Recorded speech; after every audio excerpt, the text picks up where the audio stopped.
everyone for joining today's Cancer Moonshot webinar. We really appreciate you taking the time out today to hear of this important issue.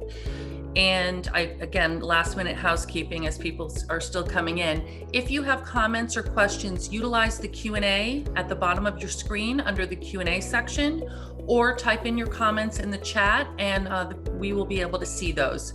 So I would like to now turn this over to Force Family Offices CEO, Steven Saltzstein, who has joined us by phone. Thank you so much. Good afternoon, everyone. My name is Steve Saltzstein. I'm the CEO of Force Family Office. I want to thank you all for taking time out of your day to be with us. When we were talking to Brian Frenzel, CEO of Tosk, we said to him, what can we do? What topic can we cover that's going to give people the most comprehensive understanding of where we are today in regards to fighting cancer? And he had a fantastic idea, which is, hey, let's do a review of the Cancer Moonshot. And we were incredibly honored and lucky to get Greg Simon, who was tapped by President Biden to run the Cancer Moonshot. And then we were talking with Greg and we said, what other companies should we add? And we came to the conclusion that Concarlo would be a fantastic company because they are approaching cures to breast cancer and other cancers from an approach that nobody else has really tackled. And it's quite impressive and quite interesting. So it's my pleasure to introduce you to Greg Simon. Mr. Simon has held senior positions in both chambers of Congress, served in 2 presidential administrations, was a senior strategy consultant to a variety of international technology CEOs, co-founded with Michael Milken, and led Faster Cures, co-founded with and led the Melanoma Research Alliance, was a senior vice president at Pfizer for worldwide policy and patient engagement, and was the CEO of Polywog, a financial services company creating unique capital market opportunities and indexes in healthcare and life sciences.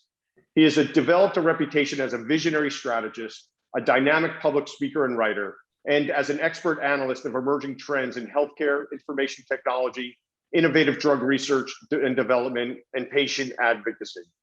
Most recently, Greg was the president of the Biden Cancer Initiative, a non-profit formed by Vice President Joe Biden and Dr. Jill Biden to continue the work of the White House Cancer Moonshot to double the rate of progress in preventing, detecting, diagnosing, treating, and surviving cancer. He came to that position after serving as the executive director of the White House Cancer Moonshot Task Force, established by President Barack Obama and led by Vice President Biden. Greg and his team have helped launch over 70 initiatives and innovative private and public and private collaborations, and numerous novel intra-agency and international initiatives that help support the successful effort to secure $1.8 billion in new funding for the Cancer Moonshot. With that said, it is my great pleasure and my honor to welcome Greg Simon. Thank you, Greg. Thank you, Steve. I should stop there. That was a over-the-top introduction. So much. I'm glad my mother is still alive, so one person believes it. Let me start at the conclusion. The goal of the Cancer Moonshot was to double our rate of progress in preventing, detecting, diagnosing, treating, and surviving cancer. We only had 10 months in 2016 to do this, but in that short period of time, the Cancer Moonshot went from a government program to a national movement involving thousands of patients, organizations, universities, and researchers. We launched nearly 80 collaborations in and outside of the government to make cancer data more available for research, to give patients easier access to their data, to promote collaborative research, to promote new diagnostic tools, to accelerate the FDA's review of oncology products, and to support cancer patients and their caregivers and families. We passed with a Republican Congress the Cures Act that gave an additional $1.8 billion over 7 years for the programs identified by the NCI during the Cancer Moonshot. While the Cancer Moonshot office did not exist in the Trump administration, and there's not one yet in the Biden administration, The programs continue at the agencies. They were career run and they were budgeted in the 21st Century Cures Act, and the impact is still being felt across the country. So if you get an emergency call before I finish my talk, that's the conclusion. But let me tell you about the story, because if you're like me, it's not enough to know who won the ball game. I want to see how. And this is the story. So put yourself in my shoes. You have 10 months to organize 20 government agencies to work together to double the impact on cancer. How do you do that at the end of an 8-year term with exhausted officials and no promise of more money? Well, I'm a history major. And in history, what you learn is you have to ask the right question to write the right history. So I thought for a long time, and I came up with one simple question that I asked each of the 20 agencies gathered around the table in the White House. And that question was this: where do you touch patients today in their journey from preventing cancer all the way through to surviving cancer? Whether you're the VA, NASA, NCI, Department of Energy, EPA, Council for the Arts, Commerce Department, all of you touch patients one way or another. It may be at a distance, some of you more closely, but how do you touch them today, and what can you do now to double the impact of that touch? That was the question I asked, and I was scared as hell as to what the answer would be. But within a few weeks, the agency showed up and produced an amazing list of initiatives they could undertake. For instance, at the NCI, a formulary that would allow people doing multi-compound studies to have standardized licensing agreements to cut the time to license compounds for a trial from years to weeks. The DoD committed to studying 250,000 biological samples from soldiers, taken over the previous 25 years as part of HIV studies, to see if there were precursors and biomarkers to cancers those soldiers developed later in life. The Patent Office agreed to waive their fee for accelerated review of any oncology-related patent. And the FDA created the Oncology Center of Excellence to make sure that every oncology product is reviewed by oncologists. What a novel concept. Those were single agency projects, but multiple agency projects were also part of the ask because we wanted people to make new friends. We wanted agencies to collaborate with people they had never collaborated with before. So for instance, the VA and the Department of Energy entered a joint agreement to set up a dedicated data network to handle the volume of records from the world's largest hospital system, the VA. The VA even transferred money to the Department of Energy to build the network. That is unheard of. One of the most complex partnerships was between the Department of Defense, the VA, and the NCI for something called Apollo, Applied Proteogenomics, Organizational Learning and Outcomes, which basically means what the hell is going on with our proteins and how do we figure it out in a predictive way. That program, as these other programs I've mentioned, continue to thrive today. Even NASA and the NCI found ways to collaborate on studying the biological effects of particle beam radiotherapy, because nobody knows more about radiation's impact on humans than NASA, which has to study this if we're ever going to send people into deep space. So those are a small subset of the 80 collaborations that we did, many of which were inside the government. And there are many more outside the government. And there were some special projects that we started at the Moonshot that carried over after we left office. For example, liquid biopsies have been the unicorn of cancer for a long time. Everybody thinks they have one, but nobody had really ever seen a really great liquid biopsy or cancer profiling through blood diagnostic. Well, we started a consortium while we were in the White House of academics, government, and industry players all working on blood profiling. It was called the Blood Profiling Atlas Consortium.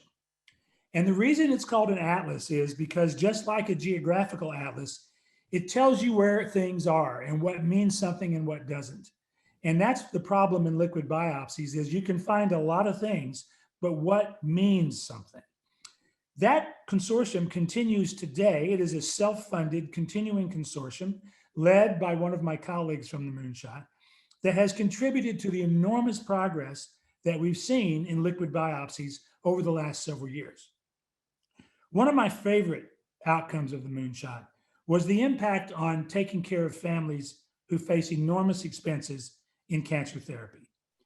I have government insurance because I spent so many years in the government. I could retire with the government insurance program that staffers in the White House and Congress get, which is the best insurance in the country. My Imbruvica for my leukemia costs $17,000 a month. I pay a $10 copay. Most people aren't as fortunate as that, and their bills are far, far higher.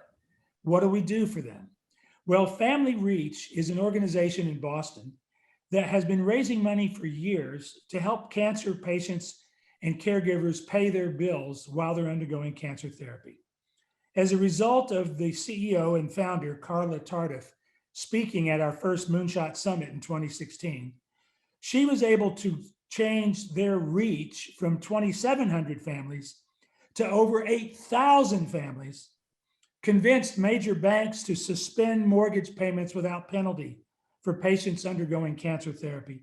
Student loans without penalty could be suspended, and have seen a 120% increase in the grants that they can give to patients, no strings attached.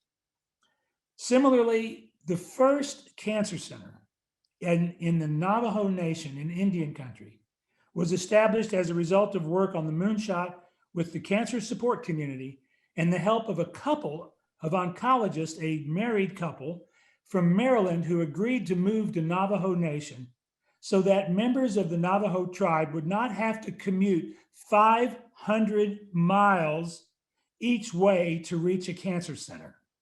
This was one of the proudest moments of our experience, was knowing that one small effort could make such a huge difference. The Moonshot was many, many things. It wasn't about the money, it was about the culture. And one of the things about the culture was our failure to enliven our research enterprise from what it was in the 50s and 60s, before there were even Xerox machines, and we needed massive cancer conferences for human beings to share data. We had to change the culture so that breakthroughs could be known now, not a year later at the next ASCO meeting, so that people could collaborate with patients' records numbering in the millions, not in the hundreds, so that we can take the benefits of virtual clinical trials to community centers where most care occurs, rather than having people commute to the major urban centers for their cancer care. All of this was part of the culture. And you might ask, why wasn't the Cancer Moonshot at NIH? Why was it at the White House? Well, the answer is because NIH was part of the problem. Even when we doubled the NIH budget in the Clinton administration, it didn't double their vision. It didn't double their speed. It didn't double their innovation. It mainly gave more money to the same people, generally people who look like me, old white men, instead of women, younger people, people of minority persuasion. Those were the kinds of advantages and innovation we wanted to see, but we did not. And the Moonshot was designed to bring our culture into the 21st century. Part of that was that the National Cancer Institute created a blue ribbon panel of experts, most of whom were surprised by how productive they were, because normally an NCI committee is a good excuse to, well, pardon my French, take a nap. Not in this case. In this case, they came up with 10 separate categories of how to improve the way we do cancer research, including an immunotherapy research network, a children's rare disease research network, and many other highly technical areas that needed to be explored using the new money that came in through the Cancer Moonshot. The NCI panel put in the gears, if you will, into the engine that was the Cancer Moonshot writ large. And those projects, there were over 100 committees at the NCI, those projects continue to this day. I can't tell you that they were all successful. I can't tell you that they were all created in the most innovative way. I don't know. But I do know this, it was the first time in years that the NCI was so energized and so enlivened by the opportunity to really make a difference in people's lives through this national movement that's still going on today that we call the Cancer Moonshot. So many people at the time, especially the media, would call and ask me, well, how much do you really think the Cancer Moonshot can get done in 9 months or 10 months? And I said, well, first, stop talking to my wife, because she asked me the same question when I left my job to go into the White House for the Moonshot. But secondly, 9 months, as I know from the birth of my first grandchild this week, is plenty of time to achieve a major milestone. It's plenty of time to get things started. I lost 3 of my oldest and dearest friends from cancer during my year in the Cancer Moonshot. One from glioblastoma, who was diagnosed the same week I was diagnosed with leukemia. I knew I would be okay. I knew she would have 18 months, and that's what she had. Another friend was diagnosed with multiple myeloma, and unlike many people, he was given only 3 years, and he died in 3 years. And a third is a dear friend of mine from my college days who died of breast cancer a few years after her diagnosis of metastatic breast cancer. 9 months was a significant piece of their life. It was half of the remaining life of my friend with glioblastoma. It was a quarter of the life of my friend with multiple myeloma, and more than that of my friend with breast cancer. 9 months was plenty of time to get things started. And with the Biden Cancer Initiative, we were able to build on the same approach that we took in the Cancer Moonshot to do another series of collaborations with people all over the country, and to be able to bring together people in our national summit that we did in 2018, where we had 500 people here in Washington, but we had 500 individual centers around the country, in homes, in hospitals, in libraries, in cancer centers, all connected by video on the same day with our Cancer Summit in Washington, all organized by volunteers. That's the kind of effort that leads me to call the Moonshot a national movement. Now, one of my favorite examples of how things can work was the very first meeting I had after we started the Moonshot. The head of public health at George Washington University, whom I've known for years, came to see me and said, what can we do? I said, well, I can't tell you what to do, but maybe if you get your digital group of young people together, they would have a big idea. So in 2 weeks, she came back and said, we've got a whole new program of how to use social media to help people with tobacco addiction. And we want to go into the housing projects that have high minority populations with high smoking rates, high lung cancer rates, and low screening rates. Great, that was perfect. That was a moonshot type of project. Literally the next week, I was visited by people from the Cleveland Clinic, Cleveland University Hospital, and Case Western Cancer Center, because they wanted to do a project on tobacco addiction with a new scientist they had who studied the science of addiction. And they wanted to start in the housing projects with the same problems in Cleveland. Well, I put those two together for a DC Cleveland tobacco addiction program, which was so successful that the NCI later expanded it to over 20 cities. That's the kind of thinking that I would call moonshot thinking, because when everybody showed up and said, how do we become part of this? My answer was, you need to tell me what you're good at and how you can double the impact of what you're good at this year, not in 5 years, not in 10 years, not if you raise the money, not if you get a grant, but what you're willing to do now with the resources you have now to do things in a different way. And that's what was so rewarding about the Cancer Moonshot, was that people stepped up to the challenge. So I get a lot of questions now, of course, about what do I think will happen in the Biden administration with the Cancer Moonshot, and now with this new thing called the Advanced Research Projects Agency for Health, ARPA-H, which is modeled after the Defense Advanced Research Project Agency, which built the internet, stealth bombers, and a lot of other things that they don't tell you about. Well, the program for an ARPA-H is going to be at the NIH, because that's where Congress wants it apparently. But I'm hoping that they will build enough independence so that a truly innovative research projects agency that's looking to solve practical problems now, not curiosity-driven problems that might take 20 years, can operate within NIH, but with complete and utter independence, budget independence, leadership independence, program setting independence, so that while they may sit inside the NIH budget, we do not need to see if we can transform NIH into a fast-moving innovation engine when it was never designed to be that, but rather take a fast-moving innovation engine and let it have connections with NIH and CDC and CMS and all the others, FDA, but give them their free rein to do what they need to do to fail fast and succeed fast in the way that they see fit. And that is something I've been arguing for, well, nearly 20 years. Finally, where should we focus our efforts in the next Cancer Moonshot, even if they don't call it that? And here I've given a lot of thought to what's gone on in our country in the last 4 years.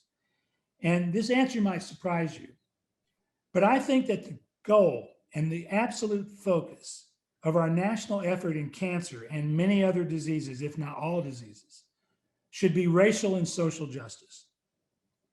Racial and social justice has always been one pillar of everything I've done in Faster Cures, in the Melanoma Research Alliance, in the Cancer Moonshot, in the Biden Cancer Initiative. But now being one pillar is not sufficient. It needs to be the pillar. It's great if we come up with a new technology that cures more cancers, but we already have a lot of cures that don't make it to the other side of town, that don't make it across the river, that don't make it into areas without hospitals and cancer centers as we have here on the East Coast. We have got to make social justice the crowning principle of our work in health, because we are losing people to treatable cancers who could be saved. We will save more lives by distributing the cures we already have than anything else we can do while we're still researching the cures of tomorrow. So I challenge every organization, every company, every patient organization to put racial and social justice and equity in the distribution of healthcare at the top of your agenda, not on the side, not number 2, not number 3, but number 1. Because we have learned, if it took a long time, especially those of us who thought we were woke already, to realize just how inequitable our healthcare distribution has been over the last several centuries. And we can make a difference by doing that today.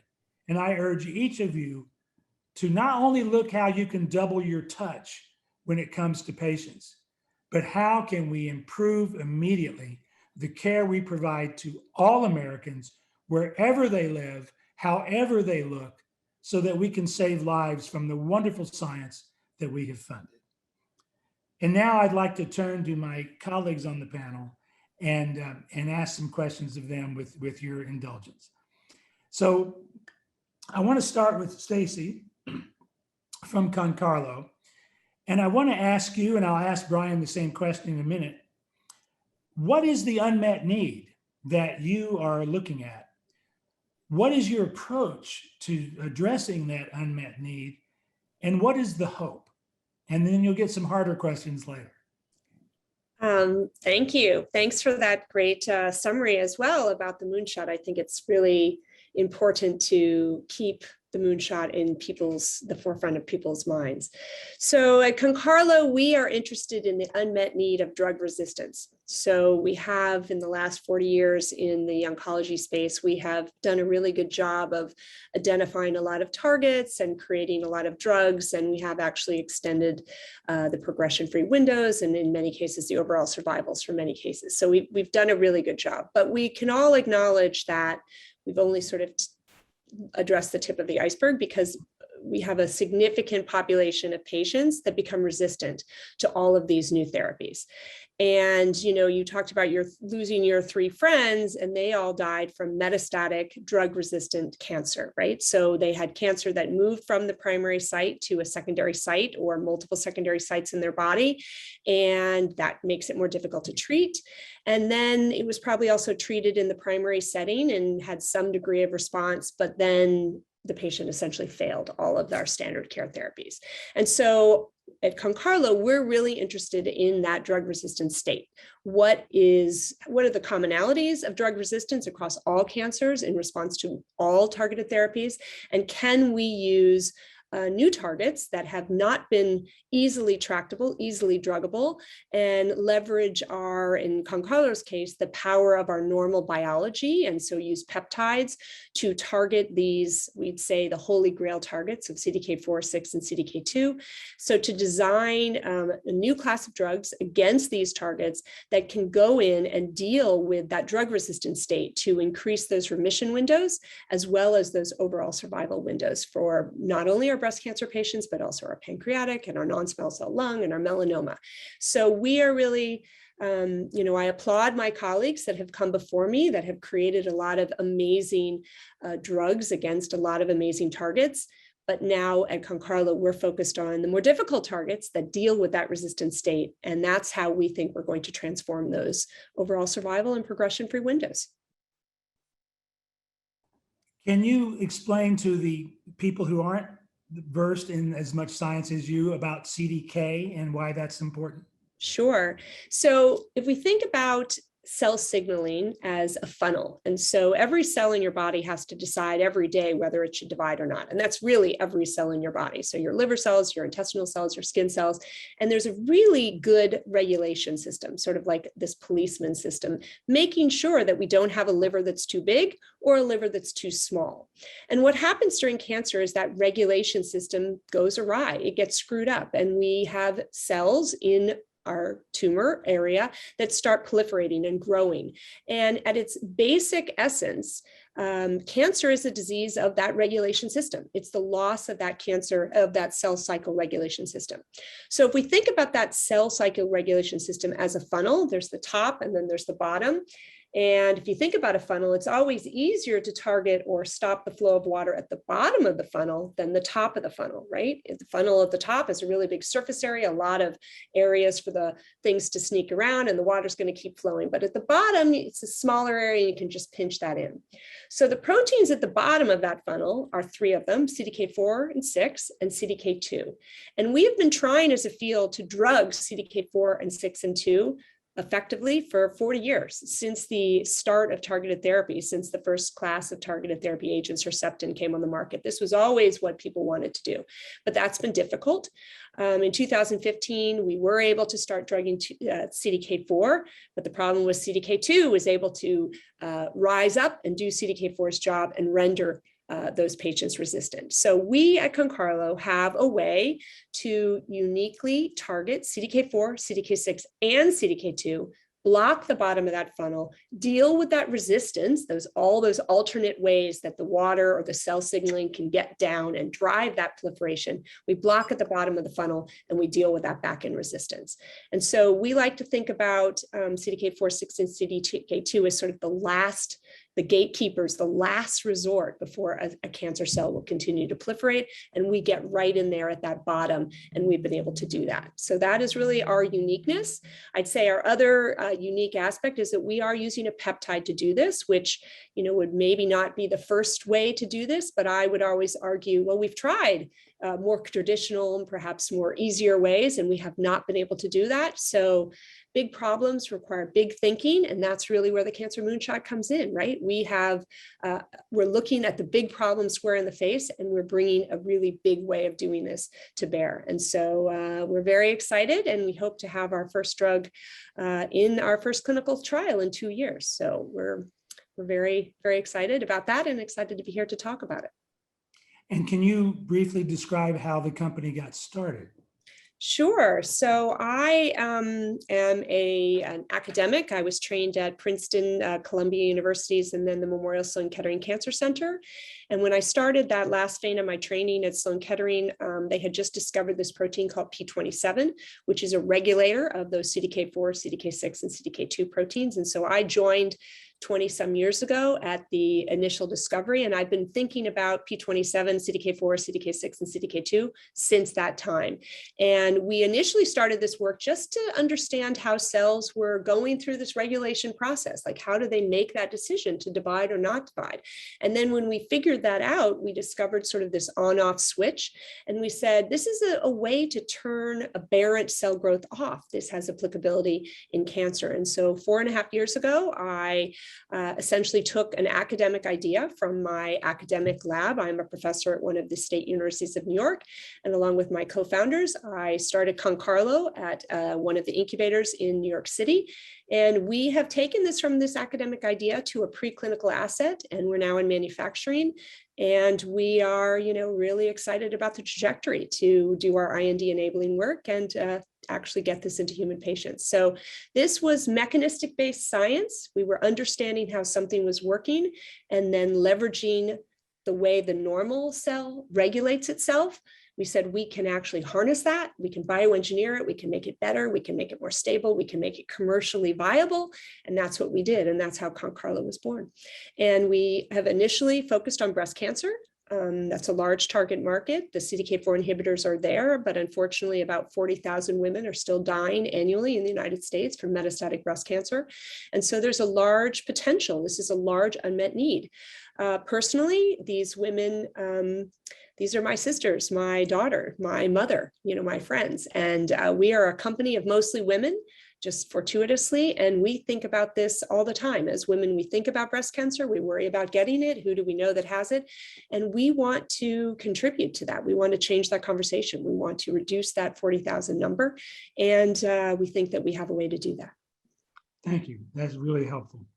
Brian, same question for you. What is the unmet need that Tosk is addressing? How are you going about it? And what is your hope?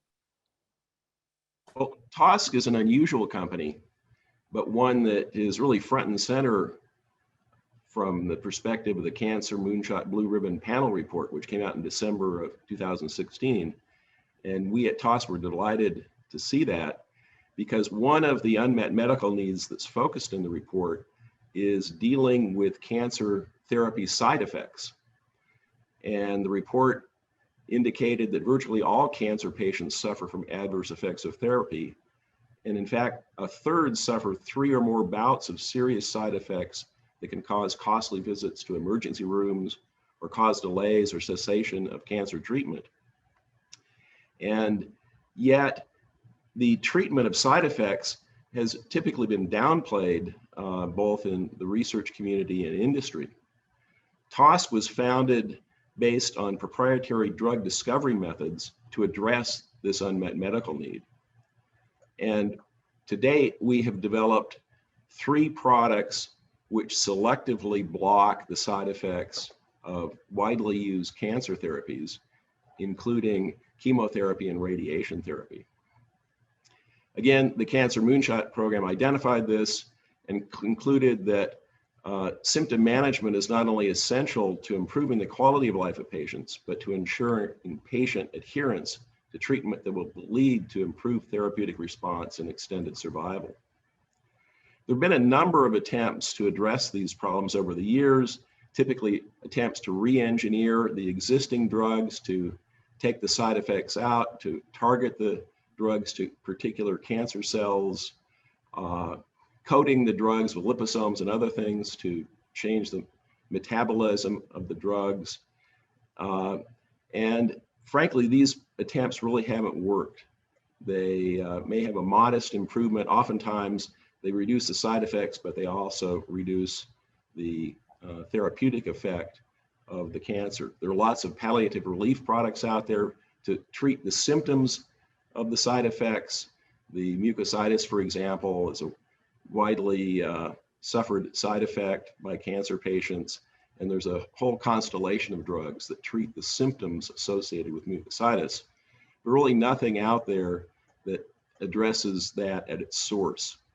And we are able to do that because we've taken a new approach to identifying drugs that selectively block side effects using a proprietary discovery system using Drosophila. And I'm happy to report that our most advanced drug, TK90, has just successfully completed phase 2 proof of concept testing in head and neck cancer patients for the prevention of mucositis caused by high doses of chemotherapy. And we got essentially 100% protection in that study. And again, mucositis is a painful condition and one that seriously limits the use of cancer therapy and results in not only cessation of dosing, but side effects of its own. So we're very excited about TK90, and we believe that it will not only improve the quality of life of patients, but improve the cancer therapy itself by allowing for increased dosing for longer periods of time. And finally, one of our objectives is to develop drugs really for the world, not just for affluent people in affluent countries. And TK90 is an inexpensive small molecule that we believe will be available to a worldwide market, not just those in affluent countries. And again, we were able to develop TK90 because we have a proprietary discovery method, and we've deployed that to identify 2 other new drugs for different side effects, but with equally important unmet medical need. TK39, which selectively blocks the cardiotoxicity caused by a widely used and highly effective class of cancer therapies called the anthracyclines, and TK88, which selectively blocks the kidney toxicity and peripheral neuropathy and hearing loss of another class of cancer therapies called the cisplatin and carboplatin, the platinum drugs. So we believe that we are again front and center in terms of at least one of the objectives of the Cancer Moonshot program, and we plan to continue this process to get these drugs on the market to ameliorate this important aspect of cancer therapy. Can you also, the same question I asked Stacy, how you got started and what's been your trajectory so far? Well, it's interesting. Tosk was started as a result of work done at Stanford and the University of California, Santa Cruz, looking at fruit flies as a discovery tool for new drugs. One of the things we actually looked at was metastatic cancer therapies. But the one that really stuck and the one we've stayed with is the ability to find drugs that selectively block the side effects without interfering with the cancer killing ability of what we call the parent drug. And because we screen in fruit flies, which is a living, breathing animal, we also find that the screen provides very safe drugs that don't have side effects of their own. And of course, side effects are one of the things that kills drugs throughout the discovery process, and particularly in human clinical studies. TK90 has proven to be extremely safe, and we think that's because we discovered it in a living, breathing animal system. Well, you took my joke away. I was going to make a joke about you doing your research on the fly when you are literally doing your research on the fly. And in the fly. This is fascinating. So let me go back to Stacy just a moment. Stacy, one of the questions that we have, and Brian, you can answer the same one in a second, is to discuss your intellectual property portfolio that you've developed so far. So that's a great question. And we have intellectual property on the peptide and the delivery system. And then we have bioengineered our peptide into smaller, more stable forms, and we have intellectual property on that as well. We also have intellectual property on the mechanism of action, but the big thing that we really care about are the composition of matter patents. And so we do have intellectual property on both of those. One of them is issued and one of them is in moving through the pipeline right now. Brian, same question to you. What does your IP portfolio look like? Well, similarly, we're in a relatively unexplored area of side effect prevention. And we use fruit flies to tell us which drugs work. So we're not going after a particular target mechanism. And what we find is that that results in drugs that are not only new chemical entities and therefore patentable because of that, but also with novel mechanisms of action. And for example, TK90's mechanism of action essentially harnesses the body's ability to protect itself. It's much like a vaccine against side effects. And because of that, it's inherently very safe because they're harnessing the body's own defense mechanisms as opposed to trying to put another drug in to cover them up. And that in itself has also yielded important patent protection. So we believe we have very strong patents, and that's of course the name of the game in the pharmaceutical business because that's your primary competitive advantage going forward. So before we go to some of the questions, and we've got a lot of good questions, could each of you, we'll start with you, Brian, talk about where you are in your fundraising and what you would use your next round to do? Sure. We're doing a mezzanine financing, preferred stock offering, raising $10 to $15 million to fund the next 18 to 24 months of development. And I mentioned that we had just successfully completed proof of concept testing in head and neck cancer patients for chemotherapy side effect prevention.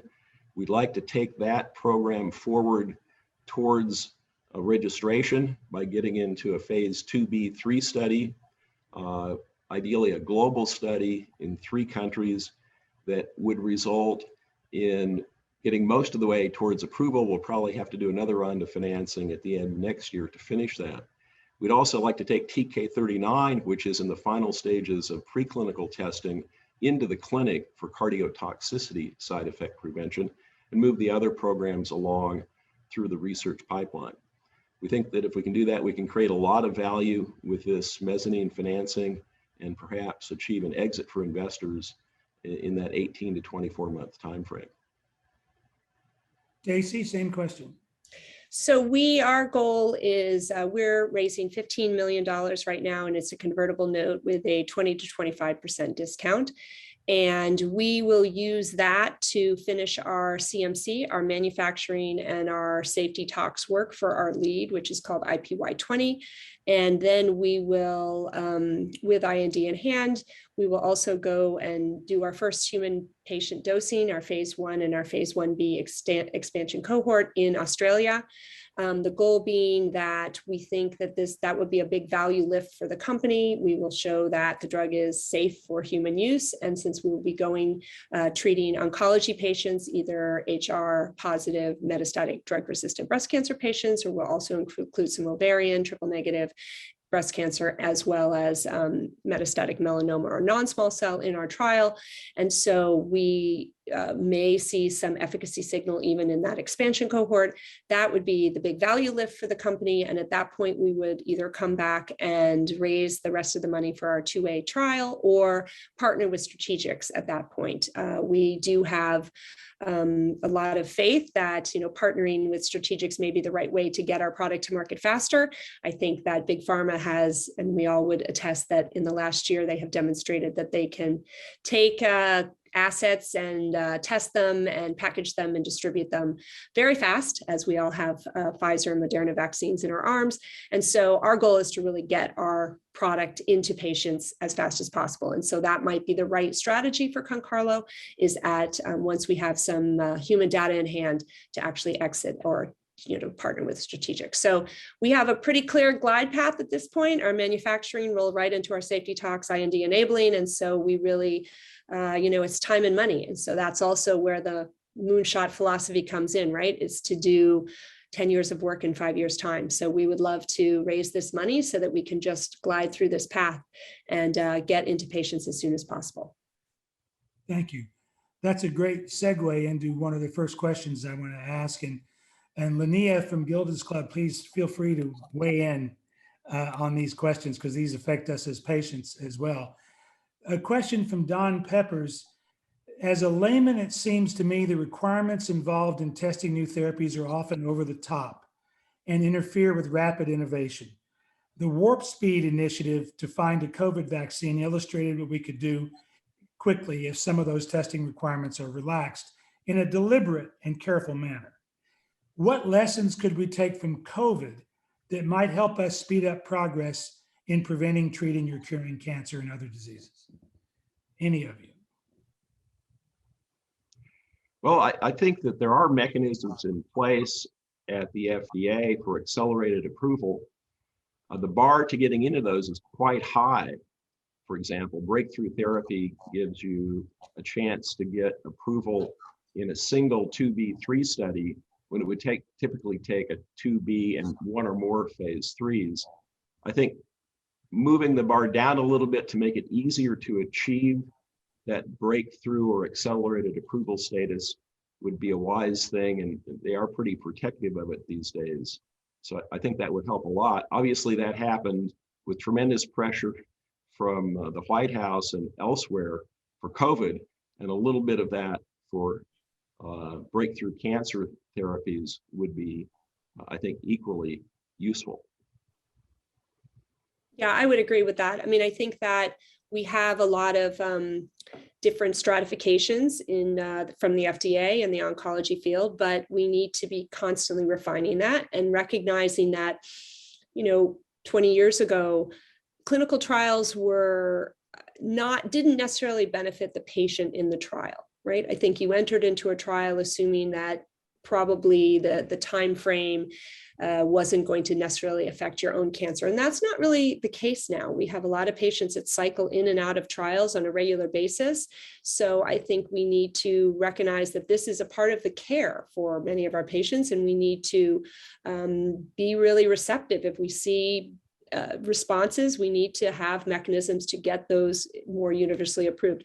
We also need to really continue to work at bringing patients into our trials across the United States. I think that it's still a very small stat. The percentages of eligible patients that actually enrolled in trials is just not high enough, right? And that is one of the limiting factors of trials, is how long does it take to get the patients in?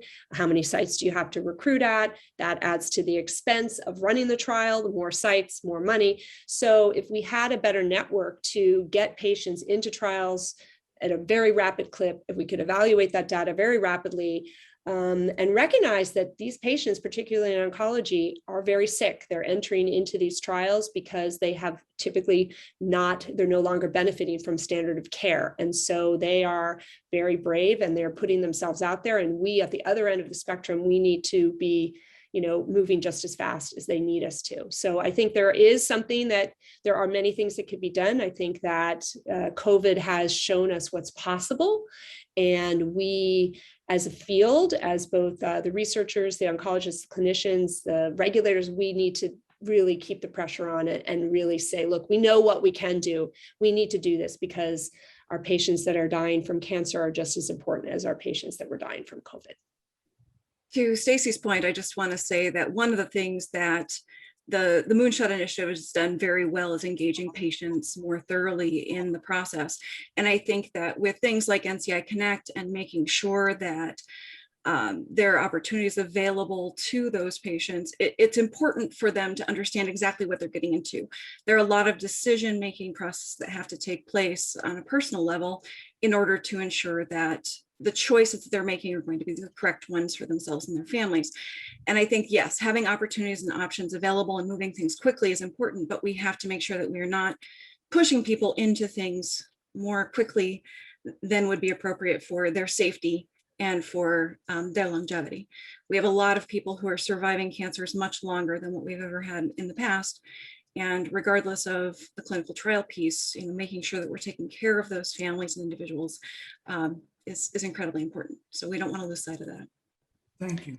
Yeah, I would add one other little aspect of that as well. And this goes back to what you were talking about originally in terms of equity, making sure that we do enroll all colors of people in our clinical trials. And I think that's particularly important in my space, the breast cancer space, that many of the breast cancer drugs that are on the market right now, if you go back and look at the original trials, they were almost 90% white women. And we do know that, African-American or, Asian women, Hispanic women, they have different rates of mortality of breast cancer. And so we need to be testing our cancer drugs in those populations as well. And I think that encouraging or finding mechanisms to increase the numbers of those patients in our clinical trials is really, really important. And going to where the patients are, as you said, making sure they're well taken care of, that they understand the risks and the benefits. And that is, that's something that's really important, particularly in breast cancer, where, I work at a primarily, underserved population. And, we just need to make sure that those patients are getting the same benefit and they're entering into the trials the same access to the new medicines that are coming down the pike. Excellent. One of the questions relates to that last point. Norm Scherzer, who started the Life Raft group, which has helped develop over 5 drugs to treat gastrointestinal stromal tumors, or GIST, asked the question, the cost of oral targeted drugs is not sustainable. What do you plan to do to address that?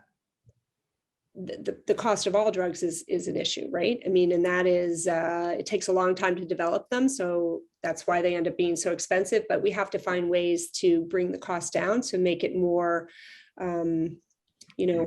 equal across the board, right? As you were saying, like the drug you take is $7, whereas that drug we know is almost $20,000 a month. That's an issue, particularly as we start thinking beyond the United States, even where there's, for example, breast cancer in the continent of Africa.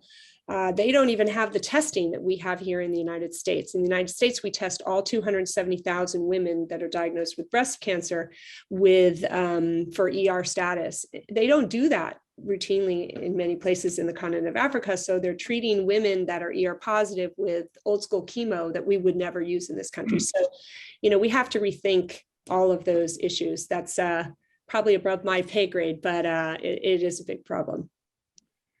I would add to that that's one of Tosk's objectives, is to develop drugs that are very cost effective and available to worldwide markets. So we focused on small molecule drugs that are typically orally active. And we think in doing that, we can actually reduce the cost of care. Nothing against the very expensive $100,000 or $200,000 a course of treatment therapies if they work. But the old drugs work well, and if you can block their side effects, they'll work even better. We think that we can do that at very low cost, actually reducing the total cost of care, because the cost of treating side effects can be very expensive. So let me wrap several questions into one as part of the answer to this question. I've gotten several questions. What did the Moonshot actually achieve? What cures did it lead to? Would you do it again? Was it partisan? First, there was nothing partisan about the Moonshot, evidenced by the fact that Mitch McConnell named the cancer piece of the 21st Century Cures Act after Beau Biden, Joe's son, that died of glioblastoma. So unfortunately, the Biden Cancer Initiative had to close because we live in such a partisan society that people couldn't distinguish his cancer work from his campaign for president. So we had to stop, and there were a lot of tears, not just in our office, but in the groups around the country that we worked with. And then the question about what did we learn from the Moonshot that would affect everything we're talking about? Well, as Linnea said a minute ago, if I had to say what were the 3 things that the Moonshot learned: put patients at the center, put patients at the center, put patients at the center. You will have fewer failures if you have clinical trials based on patient data through sharing medical records. You will have fewer failures if researchers shared their work with other researchers to learn that someone's already failed at what you're devoting your career to. We would have faster drug development if companies reached out to patients to design their trials, not just at the end when they're recruiting for trials. So in the answer to the question, how can we lower the cost? We can lower the cost by including patients, but we can also lower the cost through artificial intelligence, through machine learning, that will take 6 years of preclinical work and turn it into 6 months. At that stage, companies could make a lot of money with a smaller margin because they will have had far fewer expenses. Linnea, I was curious if you have a thought about the Moonshot's impact on all this. I do. So as you're talking about reducing costs, one of the things that most folks are not aware of is that if people are addressing the psychosocial needs of their patients, they have better adherence to the treatment, including in clinical trials, which means that fewer people are dropping out, the costs overall are reduced. And so making sure that there is a wrap in of emotional support for the person with the cancer, for the family members, we're going to see better outcomes. We're going to see lower costs. And I think that's just important to remember.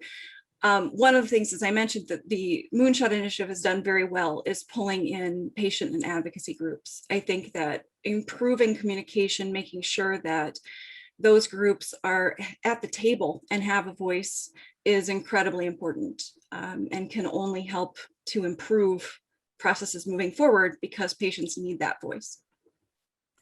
So Linnea, I'm going to let you close this out in 1 second, but first I want to thank Stacy and Brian, because as a cancer patient and someone who's devoted my life since 20 years ago to this topic and to health generally, I know we're here today to talk to investors and people interested in your science, but we're also here today to honor the passion of founders like you both, who devote your lives, take time from your families and your friends to help people you will never meet. And it goes way beyond looking for investment. It's what I call passion capital. You're looking for people who believe as strongly as you do in what you're trying to do. And if they can evidence that with money, great. If they can evidence that with introductions, great. But it's people like you who help people like me. And I just want to thank you personally for what you're doing. And Linnea, I'll turn it over to you for the big finish. Thank you so much. So I was invited to be here today so that psychosocial support was at the table today, and I really appreciate that opportunity. For those of you who are not aware of what Gilda's Club does, we provide free emotional support, cancer education, and really hope for children and adults facing any kind of cancer and those who care for them. We work within the global cancer support community, an organization that has been doing this across the country and outside of our country in Canada and elsewhere, to make sure that families are getting what they need throughout that time. I noted that people are seeing, better treatment outcomes and also reduced cost of care if they get psychosocial support. It's not just that, it's also reduced recurrences. There are studies that show that people have better quality of life. And honestly, a big piece of making sure that families are getting what they need is meeting those emotional and social needs. We know that when patients manage their anxiety and their distress, we do see better things happening. And when doctors listen and nurses listen and researchers listen, we see better things happening in our communities. And it makes a huge difference to those folks that we're trying to serve and whose lives we're trying to save. So Gilda's Club will exist until there is an overall cure. We will make sure that there is support for those folks who are going through this, especially as they're dealing with the long-term consequences of their treatments and the side effects. People are living longer. We want to make sure they're living better. And thank you to all of you who are doing the work that you're doing to make sure that our patients are getting what they need. If you know anyone who is dealing with cancer right now, please refer them to Cancer Support Community and the Gilda's Clubs across the country. We can offer some great free support for those individuals in need. Thank you so much. And I can vouch for the partnership with both Gilda's Club and Cancer Support Community, who we've worked with a ton in the Moonshot. And as one who's in the business, when I look at the challenges I've had in dealing with doctors and hospitals, people who don't do this for a living need help. And I'm so glad you're there to provide it. So with that, I'll thank our panelists, turn it back over to Stephen and Callie, and thank all of the people who joined us today. Thank you all, and you ended it on a great note. So again, thank you everyone for joining, and if anyone wants to be connected, you can reach out to me. All the attendees have my email, and I can make a introduction. So again, thank you everyone for joining us, and have a great evening.